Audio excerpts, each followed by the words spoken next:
lots and lots of gunfire is not going to really raise that many eyebrows. People are going to be like, what's that shooting? I'm going to call 911 and immediately get help out there. No one's going to do that. Solar perimeter alarm.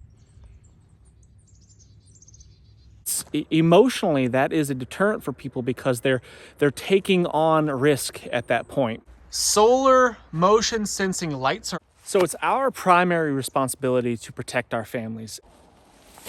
And you would have no idea they were there until they were on you, and it might be too late.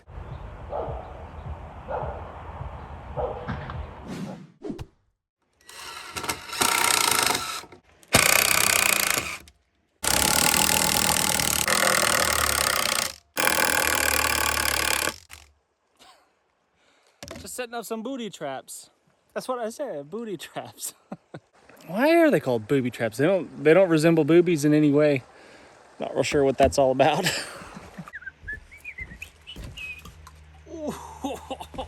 Just thinking about that hurts so bad. Can you imagine stepping on a screw? A nail hurts. I've stepped on a nail and it's gone all the way into my foot and nearly out the top of my foot. But I've never stepped on a screw like that before. Just, oh gosh, how would you get your foot? I mean, you'd have to rip it off. Oh. Maybe if somebody was underneath and unscrewed it. We've all seen Home Alone. This stuff works, man. Maybe there might potentially come a time somewhere in the future where booby traps such as this might become a necessity. You know, most likely you're gonna end up catching the neighbor's kid, or the deer's gonna step on it.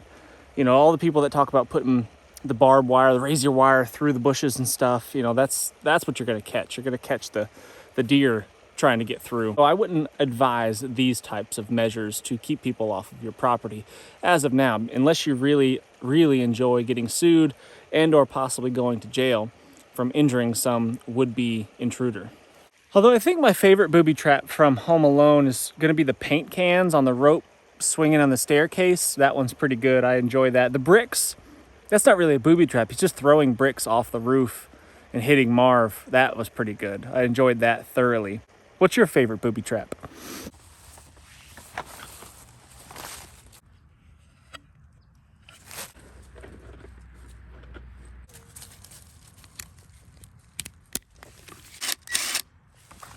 These little solar perimeter alarms are kind of cool. I've never used them before, but I've been on the hunt for them for a little while and just recently picked this one up. The company's called Wooloo. It had good reviews.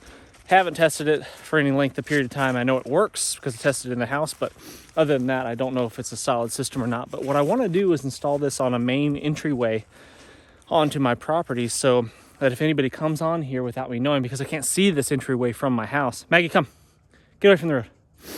Because I can't see this entryway from my house, I would like to have a heads up if somebody is entering my property without permission, obviously. So I want to install this someplace where the sun's going to potentially hit it and it'll stay charged. They say it will work up to 2 years off an initial full charge, which this is fully charged up. So even without sunshine hitting it, it should continue to work for a long, long time. But I'd like to have it continuously charged by the sunshine if possible. So I'm going to put it up here where it's a little bit clearer. And anybody that comes down my secondary driveway right here, I'll get a little bit of a chime. I'll be able to hear and have a heads up, at least a couple minutes warning before somebody can be literally at my front door.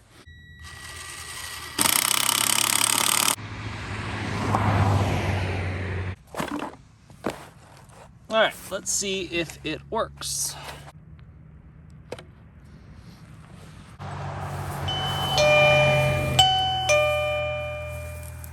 This way I know that if I get a ding from channel 1, I know that it's coming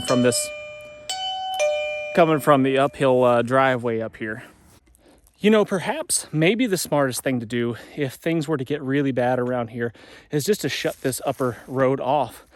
And that could be said for any road that you don't want people to have access to. I would just take some of these bigger trees, some of these big monster pines right here probably, and I would just use a chainsaw or an axe or whatever you got. Use a chainsaw, be the fastest, and I would just lay them across this road and do several of them. And then it would take a significant amount of effort for anyone to clear that out of the way if they really wanted to use this road. And without question, you'd hear them coming because there's no possible way to move something like that out of the way without making a lot of racket.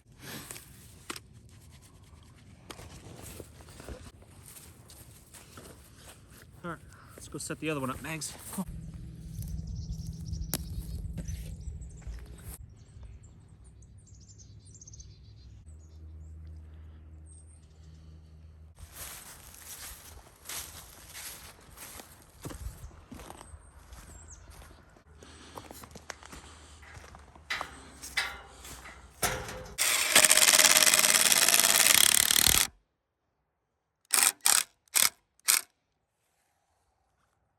So it's our primary responsibility to protect our families, and as much as we can possibly do to keep bad guys at bay and outside of our perimeter, I mean, why not do it? I mean, obviously this is a little bit of expense. They're not very expensive. I think the system costs $60 and it comes with 2 of these sensors, and I could buy additional sensors to go along with it. And I think I'd like to have at least 2 more for a couple of other spots around the property that are easier access.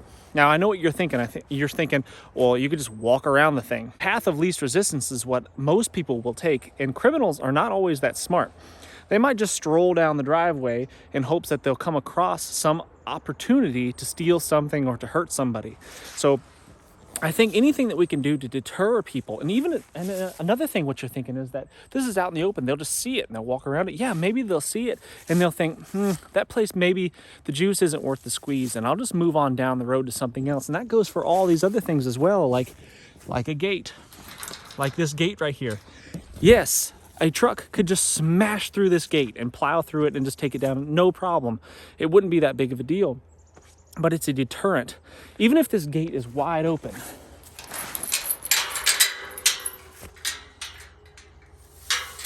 even if my gate is wide open, right? It's still a mental barrier. It's still something that I have to cross, a line that I have to cross. And it's emotionally, that is a deterrent for people because they're taking on risk at that point. Once they cross that line, whether it's an invisible line or not, they crossed a line, and that is taking some risk upon themselves. And bad guys, for the most part, unless they're absolutely crazy, they don't want to get hurt. They don't want to get caught. So they'll just move on to easier prey. The next driveway down the road doesn't have a gate on it, so they'll possibly just move on to that one. It's easier for them. Having a pooch such as this one that barks at pretty much everything that comes near the driveway or stops at the mailbox, anything that comes on the property, she barks at. And that is super, super handy and very reliable. If she's outside of the house at all, she will bark at pretty much anything that comes around that's not welcome here. Even stuff that she's used to, like, my parents come down or something, she'll still bark at them as they're coming onto the property until she, figures out who it is pretty much. So that's really, really handy. And it doesn't have to be some ferocious, meat-eating, limb-removing, jugular-biting Fido such as this one right here, this Cujo. It doesn't have to be as intimidating as her. It could be, any little ankle biter, anything that will alert you, because dogs, regardless of the breed, have really, really keen vision, keen hearing, and keen noses that can alert you to possible dangers and anybody coming onto your property that shouldn't be there. So I go back and forth between wanting privacy and security, right? Obviously, I like privacy because I don't want people peeking into my windows. I don't want every car that drives by to be able to see down here what I'm doing. I like having a little bit of privacy. But at the same time, privacy means if they can't see you, that means you can't see them potentially. Potentially. There's some ways around that, but potentially that's what that means. So if I've got my entire house surrounded by forest, like in this area where I live, a lot of cabins like to have their homes right in the woods, and the trees are all the way around, and you would potentially not be able to see somebody before they could be on your door before you even know that they're there.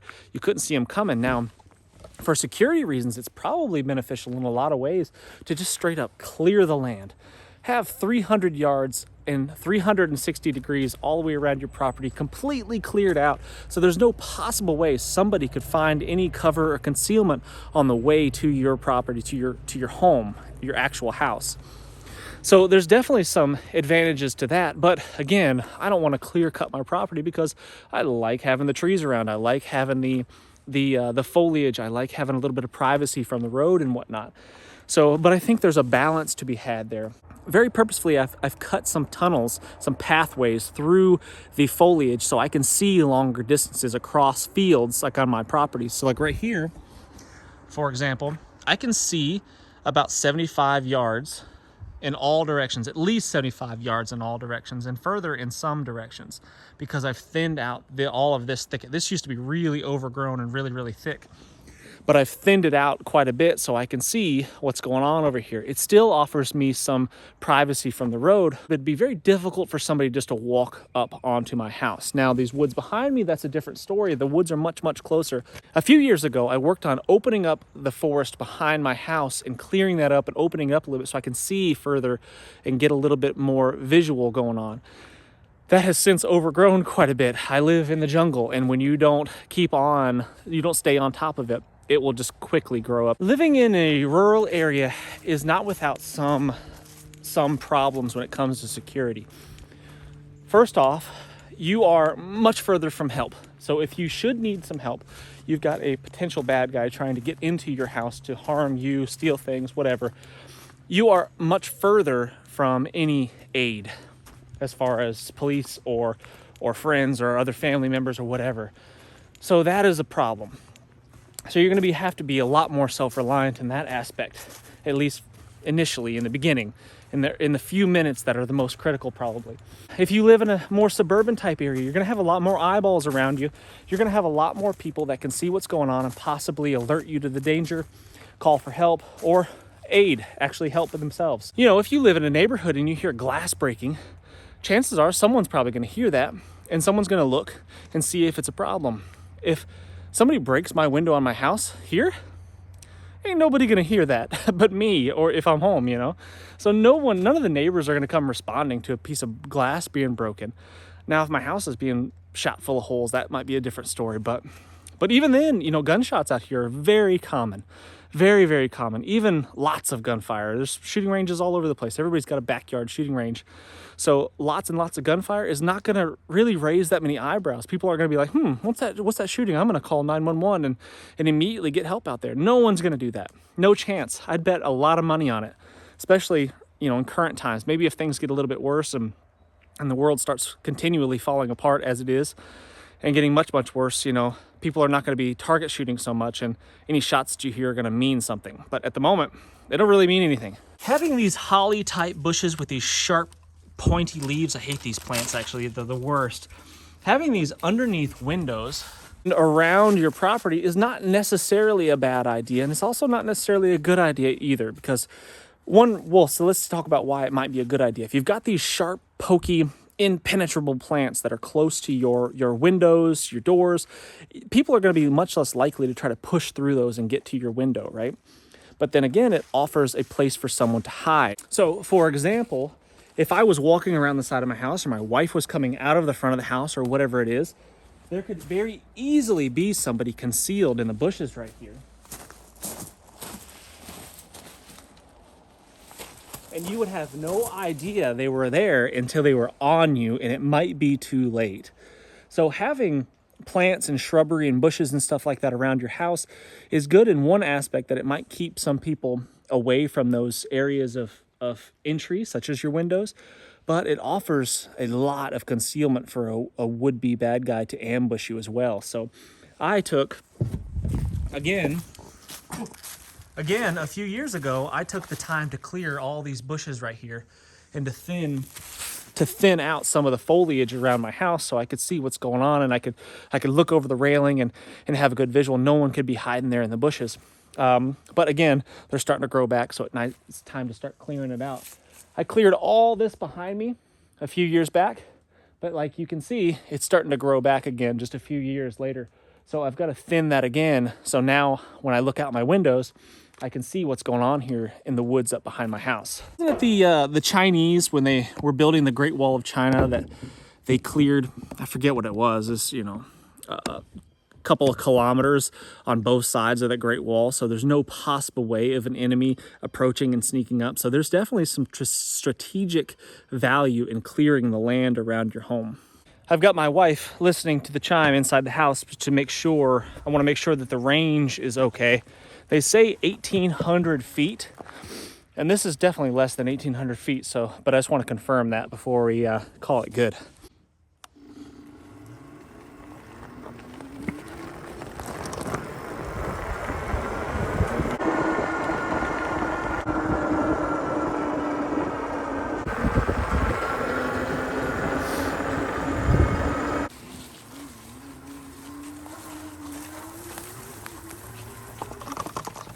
All right, let's head back and check in. Oh,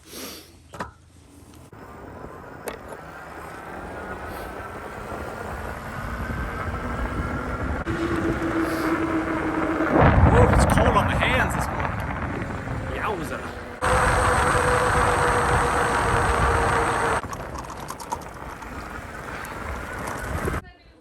Did you get 1 and 2? Both 1 and 2 chimed.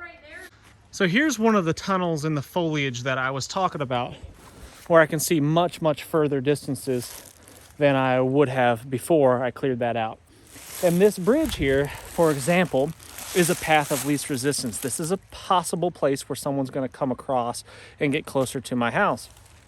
Now, obviously, you could cross the creek right here and avoid going across this bridge, and you could do it in a much more sneaky type way than just waltzing across the bridge. But you'd have to be pretty determined to do so. And yes, I get it. There's a lot of very determined bad guys out there and a lot of very intelligent bad guys out there. But we're talking about the masses, and we're talking about the bulk of would-be intruders. They're going to take the path of least resistance. Please tell me in the comment section other ideas that you would have for securing the perimeter around your home. Now, if times got really, really tough, I could potentially just remove this bridge altogether and force anybody that wants to come from this direction to cross the stream, and therefore forcing them to come from a different direction that's much more predictable and easier to defend. It's by far the easiest way to get onto the property here behind the camera closer to my house is by coming across this bridge. The most difficult way is by trudging through all the briars and brambles and the privet hedge and all. That's really tough to get through. I mean, you have to really, really want to get through that. Let me show you what it's like going through there. Hold on. This is a nasty thicket of briars and grapevines and privet hedge, and it is nearly impenetrable without a machete hacking and slashing your way through. Yes, you could definitely do that, but you'd also make a lot of noise.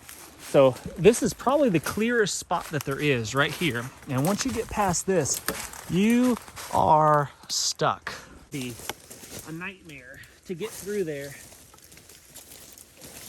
So even if it wasn't for the briars that continuously get caught on your clothing, it's still really tough to get through this mess right here. And this is probably the easiest spot that I could find because it's easier to film.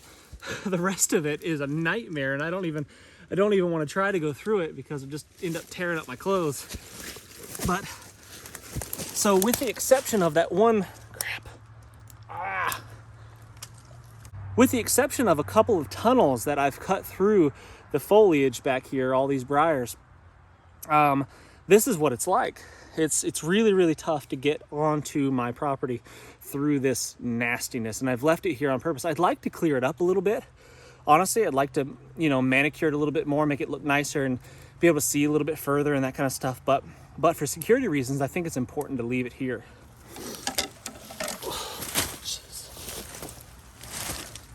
See, this is honeysuckle on top of it. So I can anticipate the path of least resistance and know which direction people will most likely be coming across onto my property. One of the most dangerous things out there is going to be the guy in the camo hunting shirt and pants with a .22 100 yards away in the woods up there, and you'd have no idea. If they're just sitting still and they're not moving, you'd have no clue. And that's a very, very dangerous thing. And I think that's where knowing all your neighbors, having a community around you is going to be even more important, is so you can anticipate troubles like that. If there's a sketchy guy in the neighborhood and you need to be on the lookout for him, then maybe you'll catch wind of it if you've built those relationships with the people around you, because otherwise you know, just some stray vagabond coming through, picking off people as he goes. That's a very, very dangerous thing, and there's just not much you could do about it. I mean, think about it. Put yourself in the bad guy's position. How easy would it be if you were armed with just a simple little 10-22 tucked off in the woods somewhere? You don't even have to have camouflage on. How dangerous is that? How dangerous could you be? Solar motion sensing lights are also a really good one. I can see this one from my bedroom window. So if somebody's out here at the barn and they set this thing off, the light comes on and I can see what's going on out here. And bad guys don't like to be in the light. They like to be in the darkness where they think no one can see them. So these things are really, really handy and not very expensive. And I've got these all over the place. Cameras are great. Again, not because they stop anybody, but because bad guys don't want to get caught. And they know if they're on camera, there's a potential for them to get caught. So if they know you've got cameras, not necessarily hidden ones around, but very obvious places where they can't easily access them, but they see them, they're going to move on to easier prey where they're most likely not going to get caught. Now, I know what you're thinking. What if the threat is zombies? You know what I mean?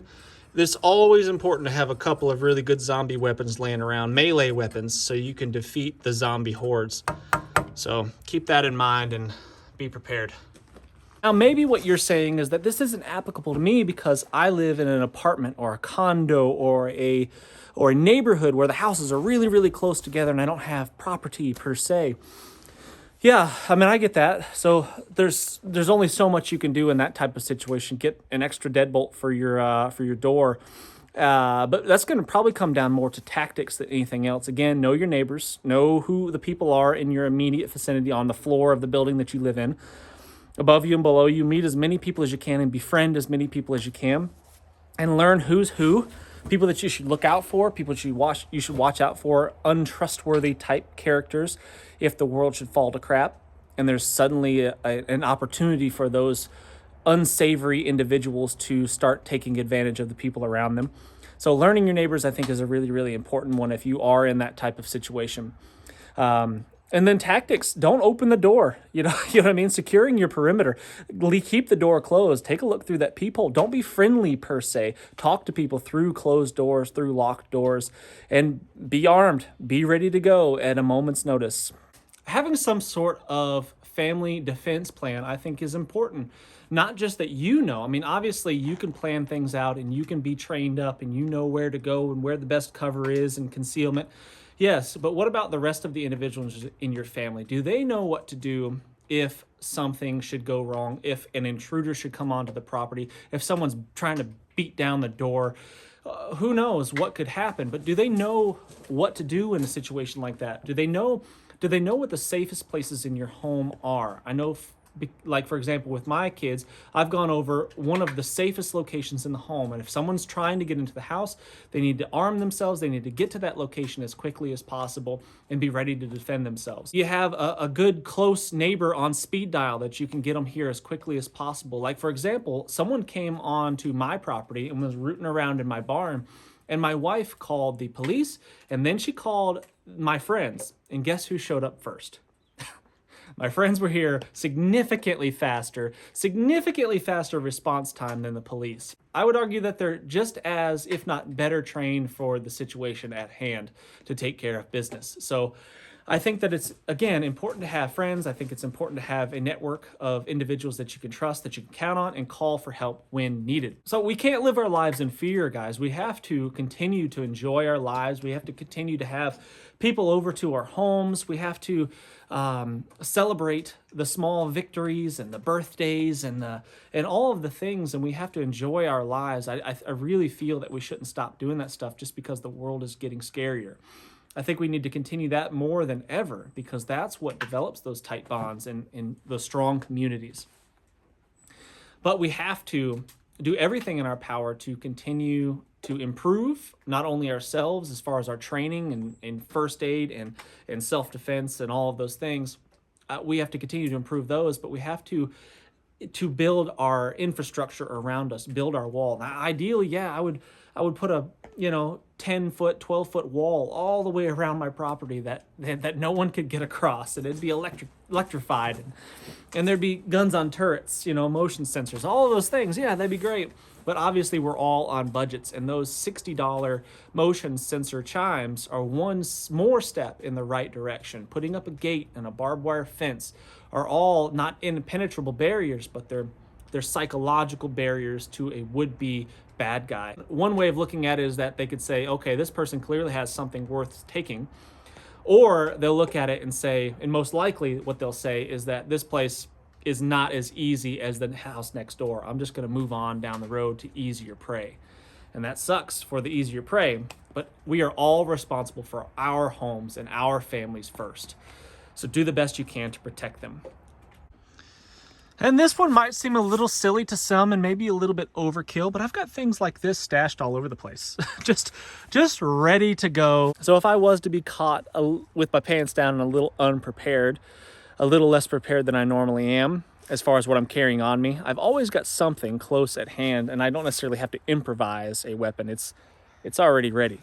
Something else I've been discussing with friends is that if times would get significantly worse than they are now. I mean, times are still good where I live. I live in a safe community. We don't have much crime. You know, we've got our tweakers and meth heads and some drug dealing and that kind of stuff going on, but pretty much all of Appalachia does. We don't have major crime issues at the moment. There's not home invasions every day. There's not murders going on left and right in the streets. That's just not something that's happening at the moment.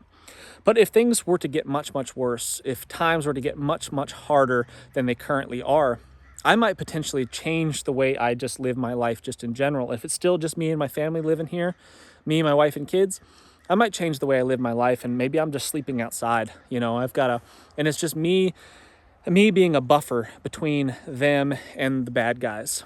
I can be outside, I can hear stuff that's going on. Me and the dog could be sleeping outside and we could hear anything that's going on. We can see something before it comes, and we could possibly get the drop on something that wants to harm us. Thanks so much for watching, guys. Leave lots of comments. Tell me what you would be doing different. Tell me some of the things that you've done to protect your family, to protect your home. I'd love to hear that in the comments section. Thumbs up, subscribe if you haven't done so already, and I cannot wait to see you on the next one.